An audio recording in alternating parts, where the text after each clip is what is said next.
Hello అండి, ముందుగా అందరికీ నాగు స్వయం సమాచారం ఛానల్కి స్వాగతం. ఈరోజు మన వీడియోలో భగవద్గీత పారాయణంలో కర్మయోగంలో మనకి 12వ శ్లోకం అయితే ఈరోజు చెప్పుకోబోతున్నామండి. ఈ 12వ శ్లోకం చెప్పుకోయే ముందు మన వీడియోస్ని అయితే మన ఛానల్ని ఇదివరకు ఎవరైతే చూడలేదో, సబ్స్క్రైబ్ చేసుకోలేదో వాళ్ళందరూ సబ్స్క్రైబ్ చేసుకోండి. మంచిగా నలుగురికి అయితే షేర్ చేయండి. ప్రతిరోజు మన వీడియోస్ వస్తూ ఉంటాయి, అప్డేట్ అవుతూ ఉంటాయి. అవన్నీ మీకు త్వరగా మీకు నోటిఫికేషన్ రావాలంటే మీరు మరి సబ్స్క్రైబ్ చేసుకుంటేనే కదా ఆల్ అనే బెల్ ఐకాన్ని కూడా వద్దండి. అక్కడ అలా చేసినట్టయితే నేను వీడియో అప్లోడ్ చేసిన తక్షణమే మీకు అక్కడ చూడడానికైతే వీలుగా ఉంటుంది మన ఛానల్లోటి వీడియోస్ అంతా. సో ఇప్పుడు వీడియోలోకి అయితే వెళ్దామండి. 12వ శ్లోకం భగవద్గీత పారాయణం కర్మయోగంలో 12వ శ్లోకాన్ని అయితే ఈరోజు చెప్పుకోబోతున్నామండి. యజ్ఞాలు యాగాల వల్ల భగవంతునికి అయితే దగ్గరకు చేరుకునే మార్గం ఎలా ఉంటుందనేది మనం మునుపటి వీడియోలో చెప్పుకున్నాం కదా.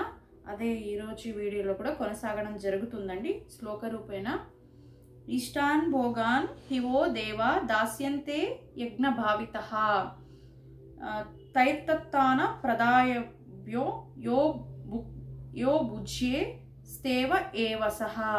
ఇష్టాన్ కోరినట్టి, భోగాన్ జీవితావసరాలను, హి నిక్కముగా, వహ్ మీకు దేవా దేవతలు, దాస్యంతే సుమకూరుస్తారు, యజ్ఞభావిత యజ్ఞాలచే సంతృప్తి చెంది, తై వారిచే, దత్తాన్ ఇవ్వబడిన వాటిని, అప్రదాయ సమర్పించకుండా, ఏభ్య ఆ దేవతలకు, యహ్ ఎవడైతే, భుజ్నే అనుభవిస్తాడో, స్తేన చోరుడు, ఏవా నిక్కముగా, సహా వాడు. అంటే వివిధ జీవిత రాశులకు అధిపతి అయిన దేవతలు యజ్ఞ నిర్వహణ ద్వారా సంతృప్తి చెంది మీకు అన్ని అవసరాలను సమకూరుస్తారు. కానీ అటువంటి కానుకలను తిరిగి దేవతలకు సమర్పించకుండానే భోగించేవాడు నిశ్చయముగా చోరుడవుతాడు. అంటే మనకి దేవుడు మనకి ఏంటి కావాలో అవన్నీ ప్రసాదిస్తాడనమాట. మనం వరాలని వేడుకుంటాం కదా, ఇలాంటివి కావాలి, నాకు ఈ కోరిక అయితే నెరవేరాలి, ఈ భూమి రావాలి, లేదా ఇల్లు కావాలి, ఇలాంటివన్నీ. అదేంటంటే మనకు అవి అందినప్పుడు దేవుని ఎడల ప్రార్థించుకోవాలి.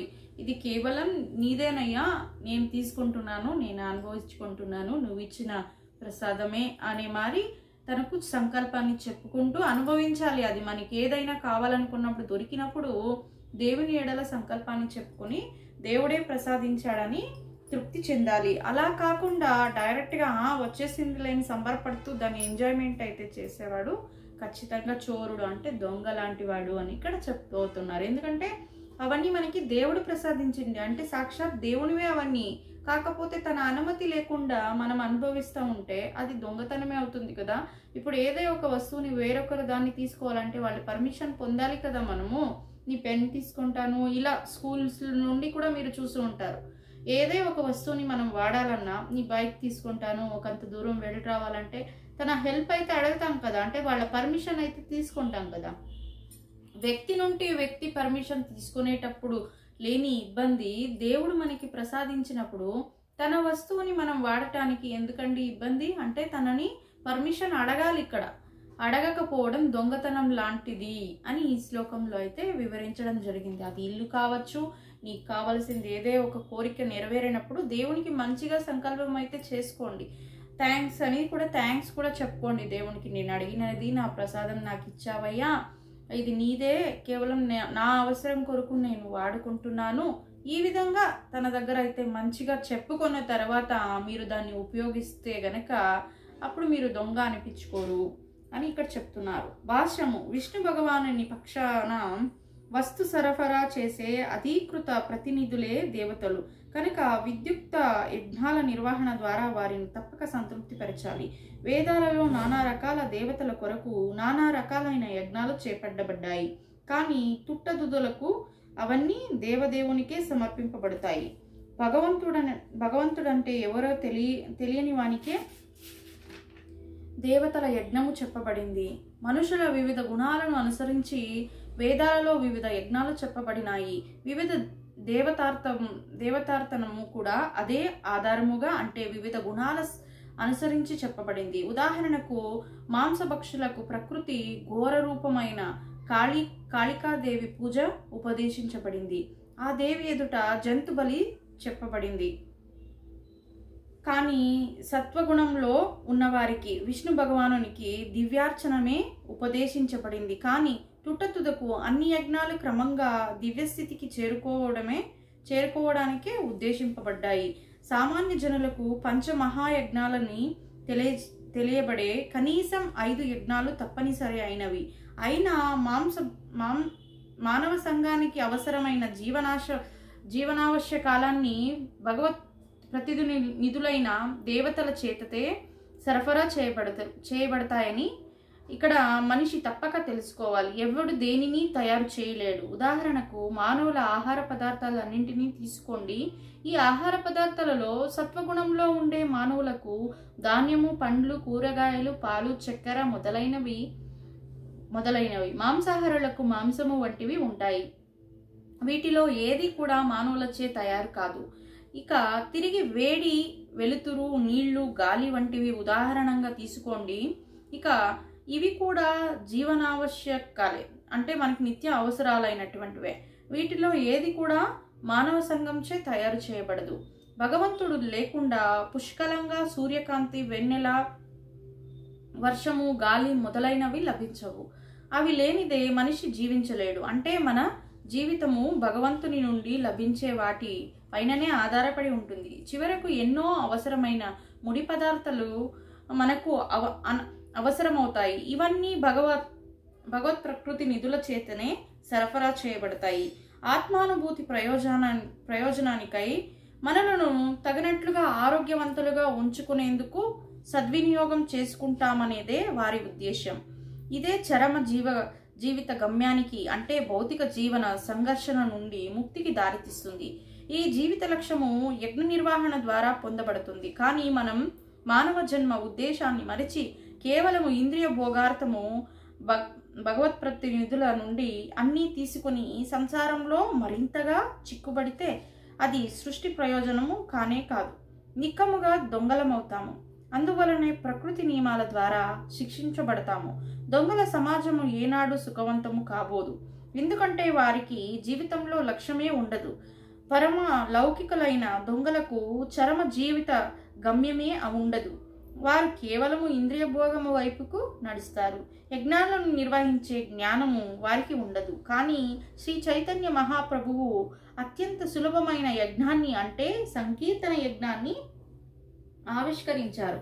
కృష్ణ భక్తి భావన సిద్ధాంతాలను అంగీకరించే ప్రపంచంలోని ఎవరైనా దానిని నిర్వహింపగలుగుతారు. అంటే ఇక్కడ మనందరినీ ఇక్కడ దొంగలుగా ఎందుకు ఇక్కడ చెప్పబోతున్నారంటే, వాళ్ళ ఇంద్రియ భోగాల కొరకు, అంటే వాళ్ళ కోరికలను తీర్చుకోవడానికే భగవంతుడు అందిస్తున్న వస్తువుల్ని, అది ఆహారం కావచ్చు, పదార్థాలను కావచ్చు, మనం వాడుకొని ఇంకా సంసారగ్రస్తుల్లో ఇంకా మునిగిపోతున్నాము. అంటే కృతజ్ఞతా భావం లేదు, వ్యక్తపరచట్లేదు. అంటే దేవునికి థ్యాంక్స్ చెప్పాలంటే ఈ దేవదూతులు ఉంటారు కదా మనకి ఆహారాన్ని సరఫరా చేసేదానికి, వాళ్ళ విధులను నిర్వహించడానికి భగవంతుడు కొందరిని ఇంకో మరిన్ని దేవతా రూపాలను అయితే సృష్టించడం జరిగింది కదా. మనకి ఒక్కో సంకల్పం జరగడానికి ఒక్కో దేవుణ్ణి అయితే మనం వేడుకుంటాం కదా. అలాంటి వేడుకలని మనం మర్చిపోతున్నాం. యజ్ఞయాగాదులు చేయట్లేదు, వాళ్ళని సంతృప్తి పరచట్లేదు. కేవలం వాటిని అనుభవిస్తూ మన ఇంద్రియ భోగాలని సుఖపెడుతున్నామే కానీ దేవుణ్ణి సుఖపెట్టట్లేదు అని ఇక్కడ చెప్తున్నారు. వాళ్ళందరూ శాంతించినట్లయితే ఆ పూజ, యజ్ఞాలు, యాగాలన్నీ కూడా శ్రీకృష్ణునికే చేరుతుంది అని ఇక్కడ చెప్తున్నారు. అంటే ఇప్పుడు మీకు మరింతగా ఎగ్జాంపుల్ చెప్పాలంటే, ఒక కంపెనీ తీసుకోండి. ఆ కంపెనీ నుండి మనం ఒక వస్తువుని డైరెక్ట్గా సీఈఓనే పంపించడు కదా. సీఈఓ అయితే పంపించడు కదా.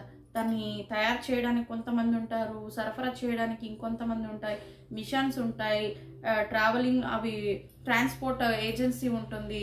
అలా నానా రకాలుగా కొరియర్ రూపంలో, లేదా డైరెక్ట్గా ఆన్లైన్లో, లేదా షాపుకి వెళ్ళి మనం కొనుక్కునే వాటికి వస్తాం కదా. అవి ఎక్కడి నుంచి వచ్చాయి అంటే ఫ్యాక్టరీ నుంచి అంటాం. కానీ దానికి కర్త ఎవరు, ఓనర్ ఎవరు? సీఈఓ కదా. సో మనం వాళ్ళకైతే వస్తు రూపంలో వచ్చేదానికి ఇక్కడ సీఈఓ అంటే దేవుడు. దేవునికి మనం థ్యాంక్స్ చెప్పుకోకపోతే ఆ వస్తువు అనేది మన దరిదాపులకి రావడానికి వీళ్ళందరూ ఎవరు ఉంటారో వాళ్ళకి కనీసం థ్యాంక్స్ అనేది చెప్తే ఆ థ్యాంక్స్ ఆ సీఈఓకి చేరుతుంది, అంటే దేవునికి చేరుతుంది. ఇక్కడ అదే విధంగా యజ్ఞయాగాదులు చేసి ఆ దేవుళ్ళను అంటే మనకి ఈ విధి నిర్వహణలని ఎవరైతే ఇస్తున్నారో, తినడానికి ఎవరు ఇస్తున్నారో, గాలి, వెలుతురు, నిప్పు ఇవన్నీ ఎలా దొరుకుతున్నాయి, వాటికి అధిపతులైన దేవతల్ని మనం శాంతపరిచితే గనుక ఆ శాంతపరిచే విధానం అనేది భగవంతునికే చెందుతుంది, వేరెవరికి చెందదు అని ఇక్కడ చెప్తున్నారనమాట. అలా కాకుండా మనకు వచ్చిన ఆహార పదార్థాలు కానీ, మనం అనుభవిస్తున్న జీవితాన్ని కానీ యథావిధిగా పొద్దున లేసామా తిన్నామా అని ఇదే విధంగా ఉంటే గనక అది మనం దొంగతనం చేసినట్టు అవుతుంది. పరుల సొత్తుని మనం ఎత్తుకుని తిన్నట్టు అవుతుంది. భగవంతుని ప్రసాదమే అది, భగవంతుడు ఇచ్చిందే. కాకపోతే మనం భగవంతుని అనుమతినైతే తీసుకోవట్లేదు, వచ్చిన దానికి థ్యాంక్స్ అని కూడా చెప్పట్లేదు. మనం విశ్వానికి అంటే భగవంతుడికి రూపము అనేక రకాలుగా మనం పూజిస్తూ ఉంటాం, కానీ అన్ని భగవంతుడు ఒకే రూపమే, అది విశ్వమే. సో మీరు విశ్వానికి థ్యాంక్స్ అయితే చెప్పుకోవచ్చు. ఆ విశ్వానికి థ్యాంక్స్ చెప్తే కృష్ణ భగవానునికి చెప్పినట్టే. అలా మీరు ఏ రూపంలో కొలుస్తారో ఆ దేవునికి థ్యాంక్స్ చెప్పుకోండి. ఇష్ట దైవం అనేది ఒకటి ఉంటుంది కదా, నాకు ఇది ప్రసాదించినందుకు థ్యాంక్స్. అది చిన్న వస్తువు నుంచి మీ పెద్ద కోరిక వరకు కూడా కావాల్సింటే కావచ్చు. ప్రతినిత్యం మీకు కావలసిన ఒక వస్తువులు మీకు దొరికినప్పుడు వాటికి థ్యాంక్స్ చెప్పండి, వాటిని ఉపయోగిస్తున్నందుకు వాటికి థ్యాంక్స్ చెప్పండి. అది భగవంతునికే రీచ్ అవుతుంది అని ఇక్కడ మనకి భగవద్గీతలు కూడా ఇచ్చారండి. ఏదో ఒక వస్తువుని ఉపయోగించినప్పుడు వాటికి తగిన యజ్ఞ యాగాదులు చేయాలి, థ్యాంక్స్ చెప్పాలి, కృతజ్ఞతా భావంతో ఉండాలని భగవద్గీతలో కూడా ఇవ్వబడింది. మనలో అయితే కొద్దిగా మార్పు వస్తుంది, కానీ పూర్తిగా పరిణితి చెందలేదు. మార్పు అయితే ఒకేసారి రాలేదు, రాను కూడా రాదు ఒకేసారి. డే బై డే మీరు మార్చుకోవాలి. అది భక్తి రూపంలో మారడానికైనా పర్వాలేదు, మీరు జీవించే జీవన శైలిని బదిలించుకోవడానికైనా పర్వాలేదు. కొన్ని రోజులు టైం అయితే పడుతుంది. ఆ కొన్ని రోజుల వ్యవధిని డే బై డే ఒక్కో రోజు ఈ రోజు 5 నిమిషాలు తీసుకోండి భక్తిని ప్రదర్శించడానికి, రేపు 10 నిమిషాలు తీసుకోండి, తర్వాత 15 నిమిషాలు, ఇలా పెంచుకుంటూ పోండి. అలా రోజుకి అర్ధ గంట అంటే 30 మినిట్స్ అయినా మీరు భక్తికి అనేదాన్ని మీరు ప్రదర్శించాలి. అది మీ ఇష్టదైవం కావచ్చు, మీకు వస్తు రూపేణ ప్రదర్శించిన వాళ్ళకి కృతజ్ఞతా భావాన్ని వ్యక్తపరచడం కావచ్చు. ఇలా గనక చేస్తే తన జీవితం అనేది సార్థకం అవుతుంది. అది నిజమైన భక్తుడవుతాడు. లేదా దొంగ అని ముద్ర వేయించుకోవాల్సిన అవసరం వస్తుంది. ఖచ్చితంగా దేవునికైతే మీరు కృతజ్ఞత భావన లేకుండా యథావిధిగా జీవిస్తూ ఉంటే, అంటే ఒక పూజ లేదు, ఒక జపం లేదు, అందుకనే ఇక్కడ ఇంకా ఈజీ కావడానికే తన నామాన్ని అయితే జపించడం అన్ని వేళలా అందరికీ వీలవుతుందండి. నీకు యజ్ఞాలే తెలియని అవసరం లే, యాగాలే తెలియని అవసరం లే, మంత్రాలు రాకపోయినా పర్వాలేదు. సింపుల్గా మీరు ఏ ఇష్టదేవుని అయితే ప్రార్థిస్తున్నారో, మనసులో మీకు ఇష్టమని అనుకుంటారో, తనకి సంబంధించిన ఒక బీజాక్షరం అయితే ఉంటుంది, దాన్ని మనసులో చెప్పుకుంటే సరే. ఆ రోజుకి 5 నిమిషాలు 10 నిమిషాలతో స్టార్ట్ అయ్యేది ఒక అర్ధ గంట సేపు మీరు భజన రూపంలో కానీ సంకల్పం చేస్తూ లేదా జపిస్తూగానే ఉంటే అదే మనం భగవంతునికి రీచ్ అయ్యే దారి. ఇంకంతకంటే గొప్పదిగా ఇక్కడ ఏమి ఎక్స్పెక్ట్ చేయట్లేదు భగవంతుడు మన ద్వారా. ఎందుకంటే కలియుగంలో చాలా అడ్వాన్స్గా ఉన్నాయి, అన్ని అడ్వాన్స్గానే ఉన్నాయి. అందుకే తనకి రీచ్ అయ్యే భక్తిని కూడా అడ్వాన్స్గా చేసుకోమని భగవంతుడే ఇక్కడ ప్రచారిస్తున్నారు. ఏమని? మీరు యజ్ఞయాగాదాలు చేసి మీకు ఖర్చు పెట్టడానికి డబ్బులు లేదా, ఖర్చు పెట్టేంత టైం లేదా, నా కోసమని మీరు పూజలు చేసేంత టైం లేదా, కేవలం నామ జపాన్ని చేయండి అని సింప్లిఫైజ్ చేశారండి ఇక్కడ. ఇంతకన్నా షార్ట్ కట్స్ కావాలా? మీరు అన్నిటిలో ఇప్పుడు అందరూ కూడా కానీ ప్రతి ఒక్క వర్క్లో కూడా షార్ట్ కట్స్ పుడుతారు కదా, ప్రతి ఒక్క విషయంలో కూడా. అలాగే దేవుని విషయంలో దేవుడే మనకి షార్ట్ కట్ని అనేది క్రియేట్ చేసి ఇచ్చేసారనమాట. తనని భక్తిగా రీచ్ అవ్వడానికి కేవలం నామ మాత్రాన, అంటే తన నామాన్ని జపిస్తూ ఉంటే గనక అదే మంచి భక్తి మార్గం అని ఇక్కడ చెప్తున్నారు 12వ శ్లోకంలో. అయితే 13వ శ్లోకం, యజ్ఞశిష్టశినాః సంతో ముచ్యంతే సర్వకిల్పిషై భుంజతే తే త్వఘం పాపాయే పచంతాత్మ కారణాత్. యజ్ఞశిష్ట యజ్ఞాచరణ తరువాత తీసుకునే ఆహారం, అశినః తినేవారై, సంతః భక్తులు, ముచ్యంతే విడవబడతారు, సర్వ అన్ని రకాలైన కిష్టల్పై పాపాల నుండి, భుంజతే భోగించేవారు, తే వారు, తూ కానీ, అగం ఘోరమైన పాపాలని, పాపాలు ఎవరైతే పచంతి పండుతారో, ఆత్మకారణాత్ ఇంద్రియ భోగం కొరకు. మొట్టమొదట యజ్ఞానికి సమర్పించిన ఆహారమును తినే కారణంగా భగవద్భక్తులు అన్ని రకాలైన పాపాల నుండి విడవబడతారు. స్వేంద్రియ భోగం కొరకు ఆహారమును తయారు చేసుకునే ఇతరుల కేవలము పాపములే తింటారు. భాష్యము: భగవద్భక్తులు అంటే కృష్ణ భక్తి భావనలో ఉన్న మనుషులు సంతులు అని పిలువబడతారు.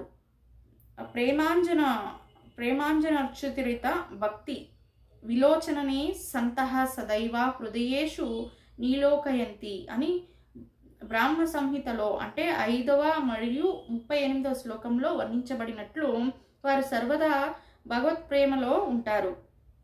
దేవదేవుడైన గోవిందునితో సమస్త సుఖాలను ఇచ్చేవాడు, లేదా ముకుందునితో ముక్తినిచ్చేవాడు, లేదా శ్రీకృష్ణునితో సర్వాకర్షకుడు అంటే ప్రేమతో గట్టిగా ముడిపడిన వారై ఆ సంతులు పరమపురుషునికి మొట్టమొదట సమర్పించినదే దేనిని అంగీకరించరు. కనుక అటువంటి భక్తులు శ్రవణం, కీర్తనం, స్మరణం, అర్చనం మొదలైన వివిధ భక్తి మార్గాలలో సర్వదా యజ్ఞాలు చేస్తుంటారు. ఇటువంటి యజ్ఞ నిర్వహణ వారిని భౌతిక జగత్తులోని నానా రకాల పాపపాంగత్య కల్మషాల నుండి సర్వదా దూరంగా ఉంచుతుంది. తమ కొరకు అంటే ఇంద్రియ భోగం కొరకు ఆహారం వండుకునే ఇతరు కేవలం దొంగలే కాకుండా నానా రకాలైన పాపాలను తినేవారు అవుతారు. మనిషి దొంగ, పాపి రెండు కూడా అయితే ఎట్లా సుఖిగా అవుతాడు? అది అసాధ్యం. అందుకే అన్ని విధాలుగా జనులు సుఖభాగులు కావాలంటే పూర్తి కృష్ణ భక్తి భావనలో సంకీర్త యజ్ఞం అనే సులభమైన విధానాన్ని వారు నిర్వహించబడడాన్ని నేర్వాలి. లేకపోతే ప్రపంచంలో శాంతి కానీ సుఖము కానీ ఉండదు. అంటే మనకి ఇప్పుడు 12వ శ్లోకంలో చెప్పిన విధానంగా లేదా 13వ శ్లోకం చెప్పిన విధానంగా ఇంచుమించు రెండు ఒకేలాగా ఉన్నాయండి. ఇక్కడ ప్యూర్ వెజిటేరియన్ అంటే తను ఇంద్రియ భోగాల కొరకు తీసుకునే ఒక ఆహారం సాత్వికంగా ఉంటుంది కదా, అంటే చాలా క్రోధాలకు కానీ అవతడలకు కానీ దారి తీయకుండా దేవుని కీర్తన సంకల్పాలు చేసుకోవడానికి మంచి మార్గాన్ని అయితే పొందిన వాళ్ళు అవుతారు. ఏంటది? సంకీర్తనం, కీర్తనం, శ్రవణం, స్మరణం, అర్చనం ఇలాంటివి చేసుకోవటంలో వాళ్ళు డైరెక్ట్గా దేవుని దగ్గరకైతే రీచ్ అవుతారు, అంటే భక్తి మార్గంలో. అదే ఈ మాంసాహారం తినేవాళ్ళు అయితే కొంత వ్యవధి తీసుకుంటారండి. వాళ్ళు మాంసాహారం తింటూ నాకు భక్తి ఉంది, దేవుని దగ్గర నేను చేస్తున్నది పూజే, యజ్ఞయాగాదులన్నీ చేస్తున్నాను అన్నా కూడా వాళ్ళకి అప్పటికి దేవుని మార్గం అయితే రీచ్ కాదు. అంటే వాళ్ళకి ఇంకా వ్యవధి పడుతుంది. వాళ్ళు కూడా కన్వర్ట్ అవుతారు ఎప్పుడు కొంత వ్యవధి అయినాక. అప్పుడు వాళ్ళని అందరినీ ఇక్కడ దొంగలుగా పిలువబడుతున్నారు. అంటే ఇక్కడ అపార్థం చేసుకొని అవసరం లేదండి. దేవుని రీచ్ కావాలంటే మనం క్యాజువల్గా పూజ ఎప్పుడు ఏర్పాటు చేసి ఉంటామో అప్పుడు అందరూ ఉపవాసాలు అయితే ఉంటారు కదా, నాన్ వెజ్ తినేవాళ్ళు కూడా. అంటే అర్థం ఏంటండి, ఇక్కడ భగవంతుని రీచ్ అవ్వాలంటే మీరు వారానికి 7 సార్లు 6 సార్లు నాన్ వెజ్ తినేసి ఒకరోజు మాత్రం దేవుణ్ణి పూజిస్తే అది పూజ కాదు, దేవుని దగ్గరికి మీరు రీచ్ కాలేరు అని ఇక్కడ చెప్తున్నారు. ఈ 2 శ్లోకాల అర్థం ఒకటే విధంగా ఉందండి. నాన్ వెజ్ తినేవాళ్ళు మీరు వెజ్ తింటూ దేవుణ్ణి ప్రార్థిస్తే అది ఫలం అనేది కొద్దిపాటి అయినా దొరుకుతుంది. అదేవిధంగా యజ్ఞయాగాదుల్లో యూజ్ చేస్తాం కదా, ఆ పదార్థాలను అయితే తిన్నట్లయితే ఇంద్రియ భోగం కలిగి, అంటే ఇంద్రియాలు ఏమైనా పాపాలు చేసి ఉంటే కూడా అవన్నీ తొలుగుతాయి యజ్ఞంలో యూజ్ చేసే పదార్థాలు తినడం వల్ల. యజ్ఞంలో ఎలాంటివి యూజ్ చేస్తారు? ఎక్కడ నాన్ వెజ్ అయితే యూజ్ చేయరు కదా, కేవలం నెయ్యి, బియ్యము ఇలాంటి పదార్థాలే కదా యూజ్ చేస్తారు. వెజిటేబుల్స్ లేదా ఫ్రూట్స్, డ్రై ఫ్రూట్స్, పాలు, పెరుగు ఇలాంటివే కదా. ఇవన్నీ ఏంటి? వెజిటేరియన్ అంటే సాత్విక ఆహారం కదా. అలాంటి వాటిని తీసుకోవటంలో మనం చేసే ఒక పాప కర్మాలు అనేటివి తొలుగుతాయి. అలా కాకుండా ఈ వెజిటేరియన్ కాకుండా నాన్ వెజ్ తినేవాళ్ళు ఇక్కడ పాపులు, అలుపులు, దొంగలు అని చెప్తున్నారండి. అంటే మీరు మరింత పాపాన్ని మూట కట్టుకున్నట్టే కదా, అది కూడా ఒక దేవుడు సృష్టించిన జీవే కదా అని ఇక్కడ చెప్తున్నారు. 14వ శ్లోకం. అన్మా భవంతి భూతాని పర్జన్యాధన సమంభ యజ్ఞా ధ్రువతి వర్జన్యో యజ్ఞ కర్మ సముద్భవ. అన్నాంత్ ధాన్యము వలన బనంతి పెరుగుతాయి భూతాని భౌతిక దేహాలు పర్జన్యాత్ వర్షము వలన అన్న ధాన్యము సన్భువ ఉత్పత్తి అవుతుంది. యజ్ఞాత్ యజ్ఞాచరణము ద్వారా భవతి సాధ్యమవుతుంది. పర్జన్య వర్షము, యజ్ఞాచరణము, కర్మ విద్యుక్త కర్మల నుండి సముద్భవ పుడుతుంది. దేహాలన్నీ ధాన్యముపై ఆధారపడి జీవిస్తాయి. ధాన్యము వర్షము వలన ఉత్పత్తి అవుతుంది. వర్షాలు యజ్ఞాచరణము ద్వారా కురువగా యజ్ఞము విద్యుక్త కర్మము నుండి ఉద్భవిస్తుంది. భాష్యము భగవద్గీతకు గొప్ప వాక్యాత అయిన శ్రీల బలదేవ విద్యాభూషణులు ఈ విధంగా వ్రాసారు.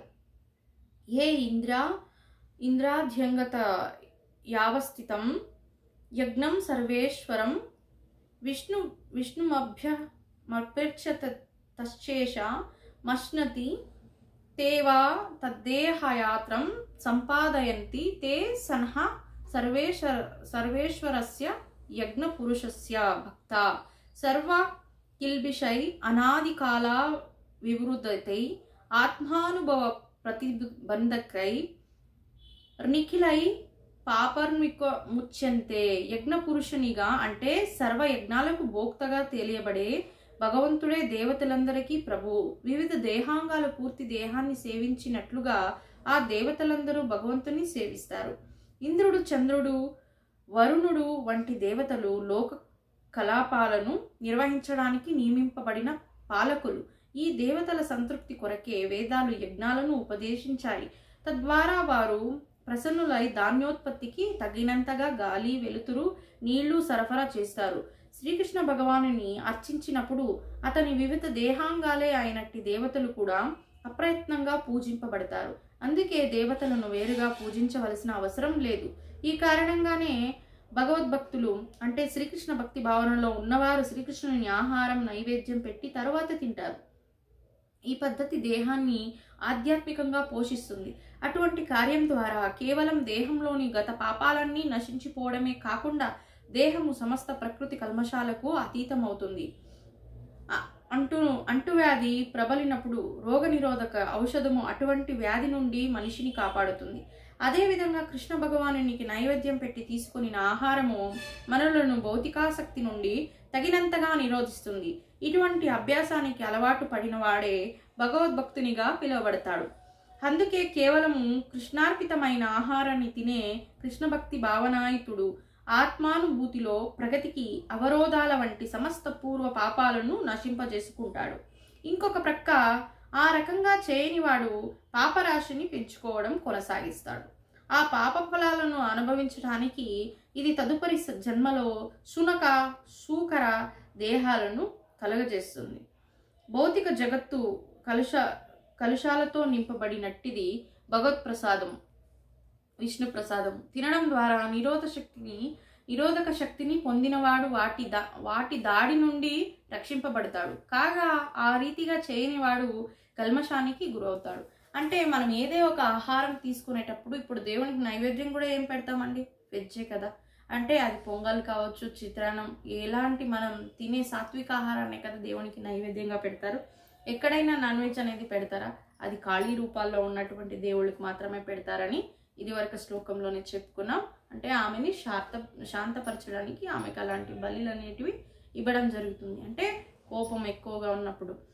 అలా కాకుండా ఇక్కడ ఏం చెప్తున్నారంటే ఈ శ్లోకంలో మనం తినే ఏ ఒక ఆహారమైనా అంటే సాత్వికాహారం ఎస్పెషల్లీ అలాంటి వాటిని దేవునికి కృష్ణునికి ప్రసాదంగా పెట్టి తరువాత మనం భుజించినట్లయితే మనకి భోజనం పట్ల ఎక్కువ ఆకర్షణ ఉండదు. అతిగా తిని అనారోగ్యానికి గురి కాకుండా ఉంటాం. అదేవిధంగా మనలో మన ఇంద్రియాలన్నింటివి శాంత రూపంలో ఉంటాయి. ఏ విధంగా ఆధ్యాత్మిక వైపుకు వెళుతుంది. మనం చేసే ప్రతి ఒక్క పనికి మొదలు భగవానుని జపిస్తే గనక ఆ పని అనేది సుగమయంగా అవుతుంది. అది భోజనం కావచ్చు, మనం చేసే పని కూడా కావచ్చు. అందుకే అన్ని పనులకు మొదలు దేవునికైతే సంకల్పం చేసుకోవాలి. ఈ పని చేసిపోతున్నాను ఈరోజు అని దేవునికి ఒక మొక్కడము, పూజ, సంకల్పము, కీర్తనము, శ్రవణం, అర్చన ఇలాంటి ఏదో ఒకటి భక్తిని అయితే మీరు వ్యక్తపరచాలి మీరు చేసే ఒక పనిలో. అదేవిధంగా నైవేద్యాన్ని అయితే పెట్టి తరువాత మీరు తీసుకున్నట్టయితే అది మీకు శరీరానికి అనారోగ్యాన్ని అయితే తగ్గిస్తుంది, ఆధ్యాత్మిక వైపుగా నడుపుకెళ్తుంది అని ఇక్కడ చెప్తున్నారు. కేవలం ఒక ఆహార విషయంలో నైవేద్యం పెట్టినప్పుడే మనకి ఆధ్యాత్మిక వైపుకు వెళ్ళడానికి దారి కలుగుతుందంటే, ఇంకా మీరు మంచి చేస్తూ మంచి పనులు చేస్తూ చేసే ఒక ప్రతి పనిలోనూ భగవంతుని చూస్తూ ఉంటే నిజమైన కృష్ణ భక్తుడు అయిపోతారు అని ఇక్కడ చెప్తున్నారు. ఇంకోటి ఏంటంటే, తన శరీరంలో వివిధ భాగాలు వివిధ దేవుళ్ళతో పోల్చబడ్డారు ఇక్కడ. అందుకని ఒక భాగానికి సపరేట్గా మనం, అంటే ఇంద్రునికే సపరేటు వరుణునికే సపరేటుగా పూజలు చేయని అవసరం లేదు. భగవంతునికి పూజ చేస్తే వాళ్ళందరూ కూడా శాంతపరుస్తారు అని ఇక్కడ మళ్ళీ చెప్తున్నారు. మీరు ఇండైరెక్ట్గా చేసినా భగవంతునికి రీచ్ అవుతుంది, డైరెక్ట్గా భగవంతునికి చేసినా వాళ్ళందరూ కూడా సంతృప్తి పడతారు అని ఇక్కడ చెప్పడం జరుగుతుంది. మళ్ళీ ఆహారం ఎలా తయారవుతుంది అనేది కూడా చెప్పారు కదండి. ఇక్కడ యజ్ఞాలు చేయటం వల్ల వర్షం పడుతుంది, వర్షం వల్ల ఆహార ధాన్యాలు అనేటివి మనకి వ్యవసాయం అయితే చేసి మన వరకు అయితే వస్తాయి ఆహార పదార్థాలు, వాటిని తింటాం కాబట్టి మనం డెవలప్ అవుతాం. ఎలాగా? సాత్వికంగా, ఆధ్యాత్మికంగా, దేవునికి దగ్గరగా తయారవ్వటం అనేది జరుగుతుంది. ఎలా? సాత్విక ఆహారంతో. ఈ పంటలన్నీ కూడా వెజిటేరియన్వే కదా చూపిస్తారు. ఎక్కడైనా వ్యవసాయంలో మనకి నాన్ వెజ్ అనేది అంటే వృద్ధి చేయడం చూపిస్తారా? లేదు కదా. కేవలం వర్షం నీటి వల్ల పెరిగేవైతే సాత్విక కూరగాయలు, పళ్ళు, తదుపరి అనేక రకాలైనటువంటి ధాన్యాలు వీటి. సరే, 15వ శ్లోకం అండి. కర్మ బ్రహ్మోద్భవం విద్ధి బ్రహ్మాక్షర సముద్భవం తస్మాత్ సర్వగతం బ్రహ్మ నిత్యం యజ్ఞే ప్రతిష్ఠితం. కర్మ బ్రహ్మ వేదాల నుండి ఉద్భవం పుట్టినదిగా విద్ధి నీవు తెలుసుకోవలసింది. బ్రహ్మ వేదాలు అక్షర పరబ్రహ్మము దేవుని నుండి సముద్భవం ప్రత్యక్షంగా ప్రకటమయ్యాయి. తస్మాత్ అందుకే సర్వగతం సర్వవ్యాపకమైన బ్రహ్మ పరబ్రహ్మము నిత్యముగా యజ్ఞములో ప్రతిష్ఠితుడు. నియమిత కర్మలు వేదాలలో చెప్పబడినాయి. అట్టి వేదాలు భగవంతుని నుండి ప్రత్యక్షంగా ప్రకటమయ్యాయి. అందుకే సర్వవ్యాపకమైన పరబ్రహ్మము యజ్ఞకర్మలలో నిత్యము ప్రతిష్ఠుడై ఉంటాడు. భాష్యము. యజ్ఞార్థ కర్మ అంటే కేవలము శ్రీకృష్ణుని ప్రీత్యర్థమే కర్మ చేయవలసిన అవసరము. ఈ శ్లోకంలో మరింత నొక్కి చెప్పబడింది, మనము యజ్ఞ పురుషుని అంటే విష్ణువు ప్రీత్యర్థమే కర్మ చేయవలసి వస్తే ఆ కర్మకు సంబంధించిన పద్ధతిని బ్రహ్మములోనే అంటే దివ్యమైన వేదాలలోనే కనుక్కోవాలి. అందుకే వేదాలు కర్మ నిర్దేశక సూత్రాలు. వేద నిర్దేశము లేకుండా చేసేది ఏదైనా వికర్మ అంటే అప్రామాణికమైనది, పాపకర్మ అయినటువంటి. అందుకే కర్మఫలం కలగకుండా ఉండటానికి మనిషి సర్వదా వేదాల నుండి మార్గదర్శనం పొందాలి. సామాన్య జీవితంలో మనిషి ప్రభుత్వ ఆదేశానుసారము పనిచేయవలసి ఉన్నట్లుగా భగవంతుని పరమరాజ్య నిర్దేశంలోనే అతడు పనిచేయవలసి ఉంటుంది. అటువంటి వేద నిర్దేశాలు సాక్షాత్తుగా భగవంతుని శ్వాస ద్వారా ప్రకటమయ్యాయి. అస్య మహత్తో భూతస్య నిశ్వసితమేతత్ యద్ బుగ్వేదో రుజుర్వేదో సామ్యవేదో థర్వాంగిరసః అని చెప్పబడుతుంది. అంటే ఋగ్వేదము, యజుర్వేదము, సామ్యవేదము, అథర్వేదము అనే 4 వేదాలు పరమ దేవదేవుని శ్వాస నుండే బహిర్గతమయ్యాయి. అంటే బృహదారణ్యకోపనిషత్తులో 4, 5, 11వ శ్లోకంలో సర్వశక్తివంతుడైనందున భగవానుడు శ్వాస ద్వారా మాట్లాడగలుగుతాడు. ఎందుకంటే బ్రహ్మ సంహితలో ధృవపరపబడినట్లు భగవంతుడు తన ప్రతి ఇంద్రియము ద్వారా సర్వేంద్రియ కార్యాలను చేయగలిగిన సర్వశక్తి సంపన్నుడు. ఇంకొక రకంగా చెప్పాలంటే భగవంతుడు తన శ్వాస ద్వారా మాట్లాడగలడు, తన కళ్ళ ద్వారా గర్భధానము చేయగలడు. నిజానికి అతడు ప్రకృతిపై దృష్టిని నిలిపి జీవులందరినీ సృష్టించాడని చెప్పబడింది. బద్ధ జీవులందరినీ ప్రకృతి గర్భంలో సృష్టించిన తరువాత లేదా నిలిపిన తరువాత అతడు వారందరూ భగవద్ మార్గానికి తిరిగి చేరుకునే విధానం వేదజ్ఞాన నిర్దేశాలు ఇచ్చాడు. ప్రకృతిలో బద్ధ జీవులందరూ భౌతిక భోగాపేక్షలో ఉంటారని మనం సర్వదా గుర్తించుకోవాలి. అయినా జీవుడు తన వికృత కోరికలను తీర్చుకొని ఆ నామమాత్ర భోగాన్ని పూర్తి చేసుకొని ఆ తర్వాత భగవద్ మార్గానికి చేరుకునేనట్లుగా వేద నిర్దేశాలు తయారు చేయబడ్డాయి. ఇది బద్ధజీవులు ముక్తిని పొందడానికి ఒక అవకాశము వంటిది. అందుకే వారందరూ కృష్ణ భక్తి భావనాయుతులై యజ్ఞ పద్ధతిని తప్పకుండా పాటించాలి. వేదాదేశాలను పాటించిన వారు కూడా శ్రీకృష్ణ భక్తి భావన సిద్ధాంతాలను స్వీకరించవచ్చును. అది వైదిక యజ్ఞాచరణము లేదా వైదిక కర్మాచరణమే అవుతుంది.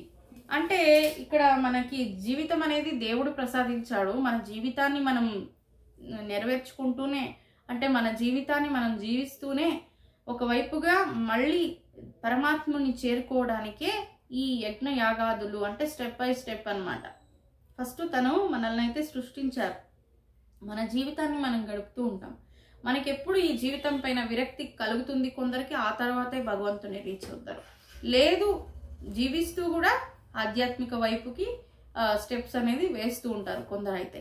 కాకపోతే ఆధ్యాత్మిక వైపుకు వెళ్ళడానికి ఎలాంటి మార్గాల్ని ఎంచుకోవాలి అనేటివి ఈ సాక్షాత్ దేవుని ద్వారానే ఈ ఒక్క వాక్యాలు, యజ్ఞాలు, హోమాలు ఇవన్నీ చేయాలని వేదాల్లో కూడా చెప్పబడింది.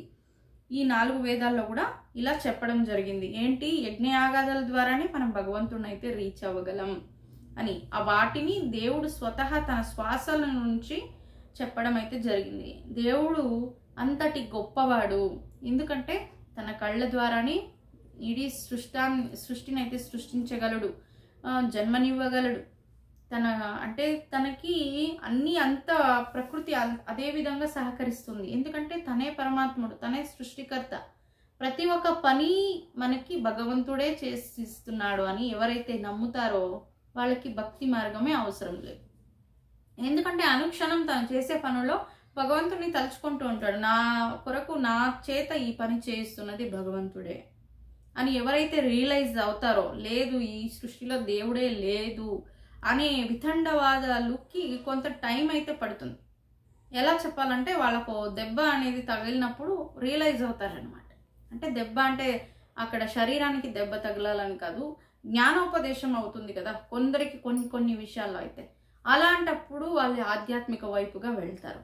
కాకపోతే అనుక్షణం మనం చేసే ప్రతి ఒక్క పనిలో కూడా మనకి భగవంతుడే తోడుగా ఉన్నాడు, మనతో ఈ ఒక కర్మనైతే భగవంతుడే చేయిస్తున్నాడు అని రియలైజ్ అయ్యి ధర్మ రీతిలో వెళితే గనక అలాంటి వానికి సపరేట్గా భక్తి మార్గం అనేది అవసరం లేదు అని ఇక్కడ చెప్తున్నారు. భగవంతుడు ఎంతటి గొప్పవాడు అనేది కూడా ఈ శ్లోకంలో చాలా చక్కగా వివరించారు. ఎందుకంటే కేవలం ఒక శ్వాసలోనే తన మంత్రాలు, జపాలు, యాగాలు అన్నింటినీ వర్ణించారంటే ఇక తన శరీరాన్ని ఒకసారిగా ఊహించుకోండి. కేవలం మనం విడిచే శ్వాస వల్లే ఇన్ని నియమాలను ఇన్ని సృష్టించారంటే ఇంకా మనం ప్రత్యేకంగా చెప్పనవసరం లేదు.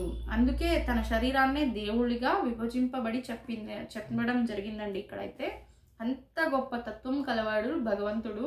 మనం ఇలా తన నామమాత్రాన్ని సంకీర్తనం లేదా కీర్తనార్చన స్మరిస్తూ కూడా, లేదా నువ్వు చెప్పుకుంటావా, చాంటిస్ చేసుకుంటావా, చేసుకో. అలా చేస్తే కూడా భగవంతుని రీచ్ అయ్యే ఒక ఆధ్యాత్మిక తత్వానికి మనం దారి తీస్తామని ఇక్కడ మళ్ళీ చెప్పడం జరిగిందండి. ఇదే అండి వాటి వీడియో. రేపటి వీడియోలో 16వ శ్లోకం అయితే చెప్పుకున్నాం. మరింత వివరంగా, మరింత దగ్గరగా భగవంతునికి ఎలా చేరుకోవాలనేది మనం పోతూ ఇంకా వర్ణనాతీతంగా మంచిగా అయితే చెప్పుకోవడం జరుగుతుంది. Thank you for watching. ఇంకా సబ్స్క్రైబ్ చేసుకోలేని వాళ్ళు సబ్స్క్రైబ్ అయితే చేసుకోండి. నలుగురికి మంచిగా షేర్ అయితే చేయండి. మన ఛానల్ని ప్రోత్సహించండి. Thank you.